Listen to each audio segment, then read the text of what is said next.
നമസ്കാരം, ഞാൻ പുഷ്പകുമാർ. ഞാൻ പുഷ്പാങ്കദൻ, ഇവളുടെ അച്ഛനാണ്. അറിയാങ്ങളെ എന്താ കാര്യം? മോനെ നീ ഇവളുടെ പിറകെ നടന്ന് ശല്യം ചെയ്യരുത്. ഞാൻ കെട്ടിച്ചു തരില്ല. ഇവളെ കെട്ടിച്ചു തന്നില്ലെങ്കിൽ ഞാൻ ബ്രോക്കർ ആവും. നല്ല കാര്യം, പണിയെടുത്ത് ജീവിക്കും. അല്ല, ഞാൻ ഉദ്ദേശിച്ച ഇവിടെ കെട്ടിച്ചു തന്നില്ലെങ്കിൽ ഞാൻ തകരുന്നു. ഓ, ബ്രോക്കൻ.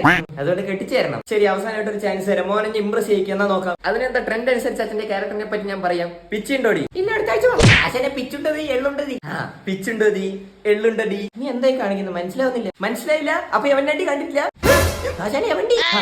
കണ്ടിട്ടില്ല? ഇപ്പോഴത്തെ ട്രെൻഡ് ഞാൻ ഒന്നും കണ്ടില്ല. ശരി, അതൊക്കെ പോട്ടെ. പക്ഷെ എന്തായാലും നിനക്ക് കെട്ടിച്ചു തരില്ല. നീ അവളുടെ പിറകെ നടക്കുന്നത് കാണുമ്പോ തന്നെ അറിയാം നിന്റെ ഉദ്ദേശം വേറെയാണെന്ന്. അത് അച്ഛന് ചുമ്മാ തോന്നുന്നതാ. ഇവളുടെ പിറകെ എത്രയും കാലം നടന്നിട്ടുണ്ടെങ്കിലും മറ്റാണുങ്ങളെ പോലെ ഇവളെ വേണ്ടാത്ത ഒന്നും ഞാൻ ചെയ്തിട്ടില്ല. കാരണം